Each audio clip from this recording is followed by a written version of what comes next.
오늘 우리에게 주시는 하나님 말씀은 창세기 17장 23절, 24절입니다. 우리 한 목소리로 같이 읽겠습니다. 이에 아브라함이 하나님이 자기에게 말씀하신 대로 이날에 그 아들 이스마엘과 집에서 태어난 모든 자와 돈으로 산 모든 자, 곧 아브라함의 집 사람 중 모든 남자를 데려다가 그 포피를 베었으니 아브라함이 그의 포피를 베은 때는 99세였고. 또 한 절 읽습니다. 로마서 2장 28절 29절입니다. 자, 역시 함께 봉독하겠습니다. 무릇 표면적 유대인이 유대인이 아니요 표면적 육신의 할례가 할례가 아니니라. 오직 이면적 유대인이 유대인이며 할례는 마음에 할지니 영에 있고 율법 조문에 있지 아니한 것이라. 그 칭찬이 사람에게서가 아니요 다만 하나님에게서니라. 아멘. 어느 교회 목사님이 새로 부임을 하셨는데 그 교회 예배 중에 찬송가를 반주자가 선택을 하더랍니다. 왜 인도자, 설교자가 찬송가를 선택하지 못하고 왜 반주자가 선택하는가 좀 이상해서 성도들한테 물었더니 성도들이 하는 대답은 우리 교회의 오랜 전통입니다 그러더래요. 그래서 이 전통이 어떻게 시작됐는가 하고 알아봤더니 아주 오래전에 반주자가 없을 때 좀 실력이 부족한 한 사람을 반주자로 세우면서 그 실력이 부족한 반주자가 반주 연습을 하고 또 반주할 수 있는 곡을 찬송하기 시작했대요. 근데 지금은 그럴 필요 없잖아요. 실력이 있는 반주자가 있어서 뭐 어떤 찬송가든지 다 반주할 수 있음에도 불구하고 그 전통을 지킬 필요가 없음에도 불구하고 그때 그 반주자를 향해서 가졌던 배려, 그 정신, 그 마음은 온데간데 없고 그게 그냥 전통으로 굳어져 버렸다라는 얘기입니다. 할례도 마찬가지겠죠. 우리 하나님께서 아브라함에게 99세 때에 할례를 행하라 라고 말씀하셨습니다. 그래서 아브라함은 하나님의 말씀에 순종해서 99세에 할례를 행합니다. 할례는 일종의 외과 수술인데 아브라함에게 있어서 이 외과 수술은 곧 마음의 수술이기도 했습니다.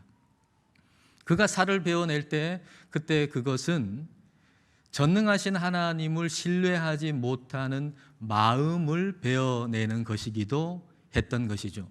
그러니까 아브라함에게 있어서 육신의 할례는 곧 마음의 할례이기도 했던 것입니다. 이 할례는 이렇게 처음에는 하나님과의 관계를 의미하는, 하나님과의 관계를 새롭게 하는 본질에 해당하는 것이었는데 이제 시간이 지나가면서 그것이 그냥 형식화되어 버리고 만 거예요. 그리고 급기야는 본질을 역행하는 형식이 되어버린 거죠.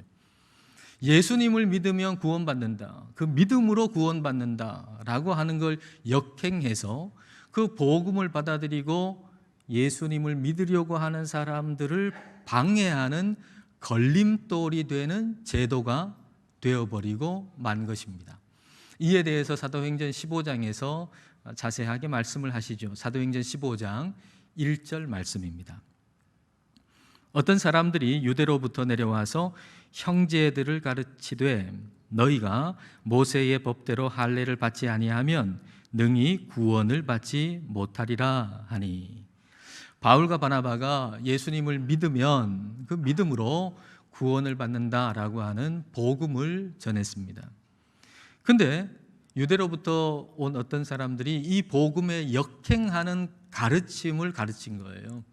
아니다, 할례를 받아야 구원받는다 라고 얘기를 했던 것이죠. 그러니까 아브라함 시대 이후에 이 할례는 본질적인 의미를 잃어버리고 그것이 형식화되고 종교화되었다라고 하는 것입니다.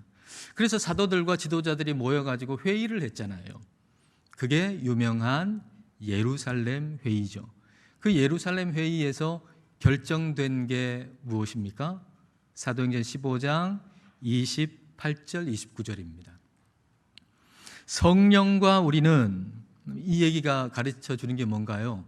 성령과 우리는 회의를 사람들이 했지만 실질적인 그 회의의 의장은 성령님이었다라고 하는 걸 가르쳐 주는 거예요. 성령과 우리는, 그 회의의 의장은 성령님이셨다. 성령과 우리는 이 요긴한 것들, 29절에 기록되어 있는 내용, 이 요긴한 것들 외에는 아무 짐도 너희에게, 이방인 그리스도인들에게 지우지 아니하는 것이 옳은 줄 알았노니 우상의 제물과 피와 목매어 죽인 것과 음행을 멀리 할지니라. 이에 스스로 삼가면 잘 되리라. 평안함을 원하노라 하였더라. 예수님 믿은 다음에도 우상에게 제물을 바친다? 안 된다. 그건 그럴 수 없다. 예수님 믿은 다음에 음행을 한다? 아니, 그럴 수 없다. 그건 절대로 해서는 안 된다. 그러나 이것 외에는 괜찮다. 다시 말하면 할례 받는 거, 그거 안 받아도 괜찮다라고 하는 얘기예요. 육체의 할례는 더 이상 필요치 않다라는 얘기죠. 할례의 형식에 집착하지 말고 처음에 아브라함한테 할례를 받으라라고 얘기할 때 그때 하나님의 마음이 뭔가를 생각해라. 그 본질로 돌아가라. 즉 그 본질은 마음의 할례잖아요. 마음의 할례가 중요하다. 그 본질로 돌아가라. 그런 얘기죠.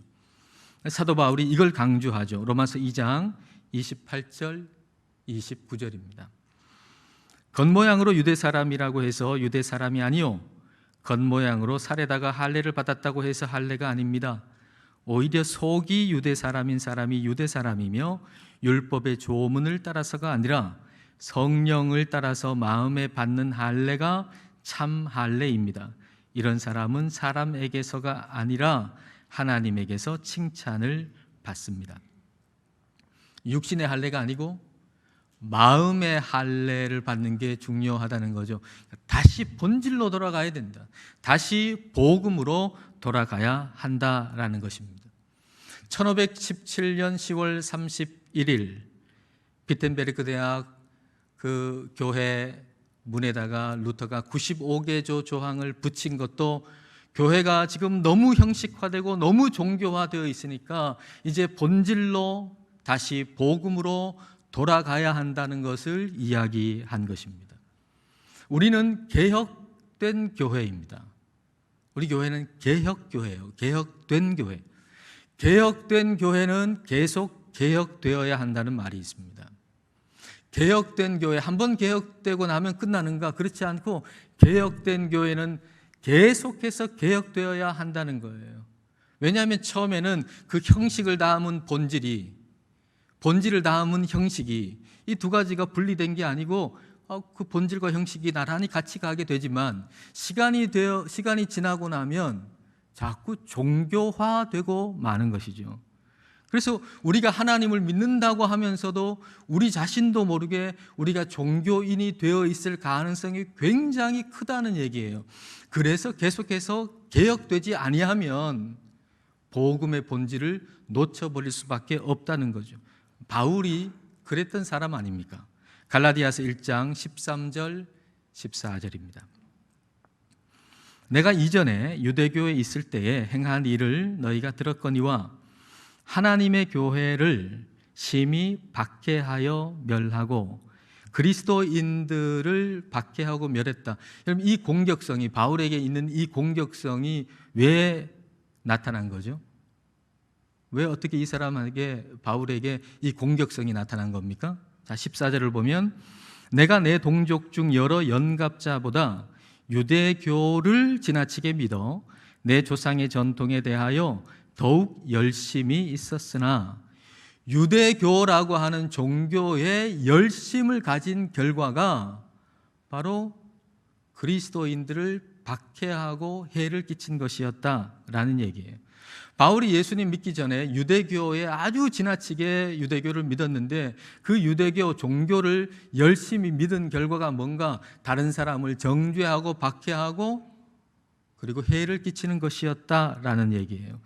근데 그러면서도 이건 내가 하나님을 잘 믿기 때문이라고 생각했던 거죠. 내가 하나님을 잘 믿기 때문이라고, 하나님과의 친밀함이라고 생각한 거예요.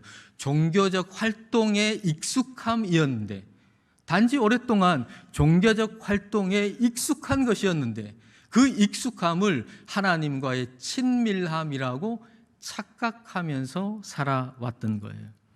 근데 바울이 다메섹으로 가는 그 도상에서, 다마스커스로 가는 길에서 예수님 만나잖아요.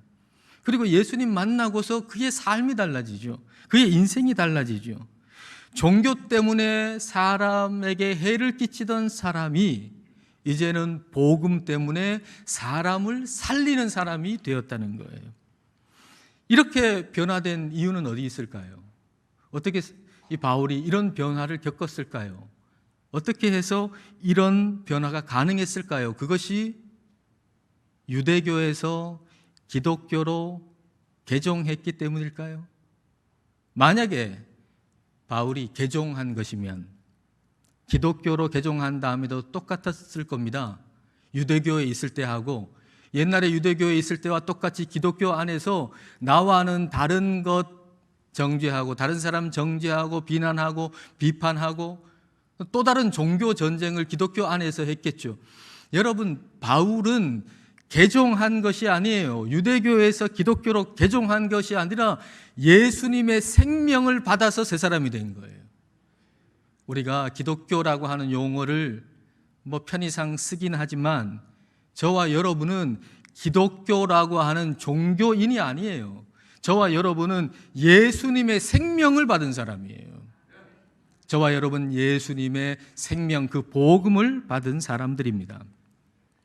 예수님의 생명이 사람을 살리는 거예요.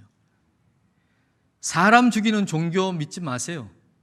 사람을 살리는 복음을 믿으세요. 루터는 처음에는 복음을 믿는 사람이 아니고 종교인이었죠. 수도원에 들어갔어요. 수도원에 들어가가지고 온갖 고행을 다 하면서 내가 이렇게 고행을 하면 내가 의롭게 되리라고 생각했죠. 근데 그렇게 고행을 하고 열심히 종교 생활을 했는데 그렇게 열심히 하면 할수록 자기가 죄인이라고 하는 거, 너무 고통스러운 거예요. 예수님을 생각하면 예수님께서 루터 자기에게 너 아직도 그 모양 그 꼴이냐 그렇게 비난하시는 것처럼 들리는 거죠. 너 지금 얼마나 오랫동안 신앙생활을 했는데 아직도 그 모양 그 꼴이냐. 우리 예수님이 계속 비난하시는 것 같고, 그리고 하나님이 폭군처럼 여겨지는 거예요. 계속 비난하고 정죄하고 못살게 굴고 그러는 하나님이 폭군처럼 여겨지는 거죠. 그러던 어느 날 로마서의 말씀, 로마서 1장 17절을 읽는데 새롭게 이 말씀이 읽혀진 겁니다. 자, 이 말씀 우리 같이 읽겠습니다. 복음에는 하나님의 의가 나타나서 믿음으로 믿음에 이르게 하나니 기록된 바 오직 의인은 믿음으로 말미암아 살리라 함과 같으니라. 이전에는 이 구절 읽으면서 루터가 그래 더 열심히 노력해가지고 의인이 되어야 되겠다라고 생각했는데, 이제 다시 이 구절을 읽을 때는 새로운 깨달음이 생기는 거예요. 예수님께서 내가 할 일 십자가에서 다 하셨다. 내 죄를 다 지셨다. 그리하여 예수님이 나를 의인이라 인정해 주신다라고 하는 걸 깨닫게 되고 그 복음 안에서 자유함을 얻게 된 것입니다. 이 복음이 루터를 살린 거예요. 복음이 우리를 살리는 거예요. 예수님께서 내가 해야 할 일을 다 하셨어요. 예수님께서 십자가에서 내 죄를 다 지셨어요. 그래서 내 죄로 말미암아서 내가 받아야 할 형벌을 예수님께서 다 받으셨어요. 그런데 하나님께서 내 죄로 나에게 형벌을 내리신다면 그건 이중적인 처벌이 되잖아요.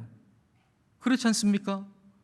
내 죄로 인한 내가 받아야 할 형벌을 예수님께서 십자가에서 다 받으셨는데, 그런데 하나님이 내 죄로 나를 벌을 주신다라고 하면 그러면 이건 이중적인 처벌이 되잖아요.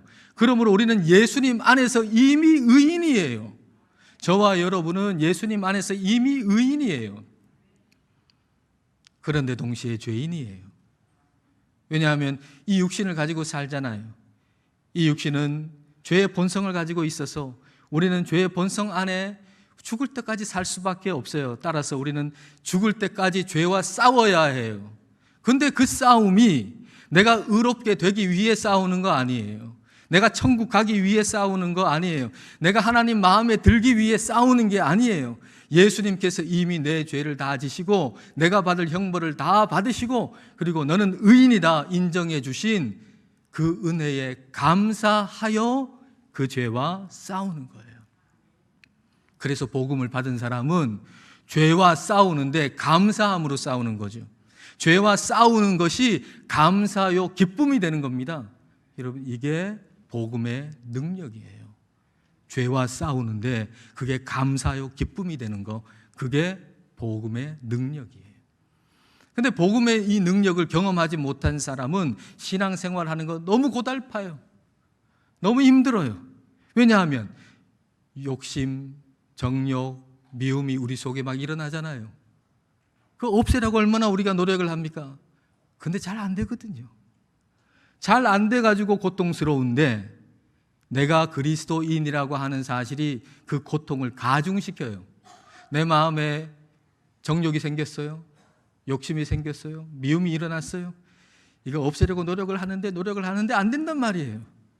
근데 내가 그리스도인이라고 하는 게 고통을 가중시키죠. 내가 그리스도인인데 내가 이 모양 이 꼴이냐? 내가 교회를 다닌 지가 10년이 넘었는데 내가 이 모양 이 꼴이냐? 내가 중직자인데 이 모양 이 꼴이냐? 그게 나를 더 고통스럽게 만드는 거예요. 만약 그렇다면 우리는 종교인이에요. 아직 복음을 모르는 사람이에요. 그럴 때, 고통이 가중될 때 우리가 해야 할 일은 무엇인가? 복음으로 다시 돌아가야 돼요. 복음으로 다시 돌아가야 돼요. 그 복음이 뭔가요? 십자가에서 예수님께서 내 죄를 다 지시고 내가 그 죄로 인해서 받을 형벌을 다 받으셨다는 거예요. 내가 이미 의인이라는 거예요. 의인으로서 내 안에 일어나는 욕심, 정욕, 미움을 대하는 것이죠. 내가 그 욕심과 정욕과 미움을 대할 때, 싸울 때 그것과 싸워서 내가 하나님 마음에 들기 위해 싸우는 게 아니고 이미 나를 의인이라고 칭해 주신 예수님께 감사하여 그것과 싸우는 거예요. 그러면 우리는 끝까지 싸울 수 있어요. 왜냐하면 이기는 싸움이니까요. 그래서 복음이 우리를 변화시키는 거예요. 좀 싸우다가 그치면 변화가 안 됩니다. 좀 싸우다가 그치면 변화가 안 된다고요. 그러나 끝까지 싸우면 변화가 돼요. 그래서 복음이 우리를 변화시키는 거예요. 여러분, 우리를 파괴시키는 게 뭡니까? 죄잖아요. 죄로 파생된 욕심과 정욕과 미움이 우리를 파괴시키잖아요. 뭐가 우리를 파괴시키나요? 죄가, 미움이, 욕심이, 정욕이 나를 파괴시키고 가정을 파괴시키죠. 이걸 이기게 하는 게 복음이에요. 그래서 복음이 나를 살리고 복음이 교회를, 가정을 살리는 것입니다. 다시 본질로, 다시 복음으로 돌아오시는 저와 여러분 되시기를 주님의 이름으로 축복합니다. 기도하시겠습니다. 이 시간 우리 기도하실 때 다시 본질로, 다시 복음으로 돌아가게 해달라고 기도하십시다. 예수님께서 내 죄를 대신하여 죽으셨고 내가 할 일을 대신 다 하심으로 예수님 안에서 내가 의롭다 함을 받았습니다. 이 복음을 그대로 받아들이게 해달라고 기도하십시다. 그리하여 의인으로서 죄와 싸우게 해달라고 기도합시다. 내 죄로 인한 형벌을 이미 예수님께서 받으셨음에 대한 감사로 죄와 싸우게 해주셔서 죄와의 싸움이 감사와 기쁨이 되게 해달라고 기도합시다. 참된 복음의 기쁨을 누리게 해달라고 기도합시다. 그리고 이 시간 받을 성찬을 위해서 기도하십시다.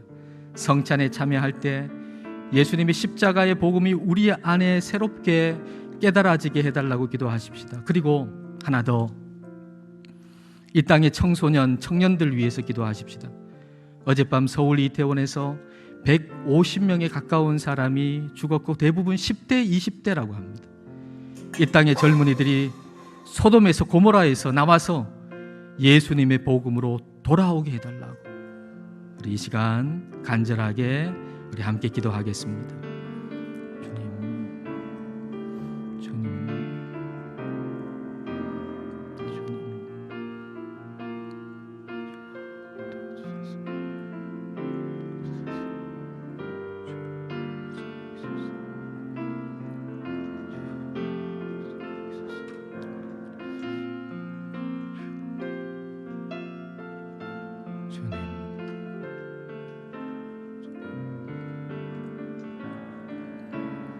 은혜가 풍성한 하나님 아버지, 독생자 예수 그리스도를 우리에게 보내주심을 감사드립니다.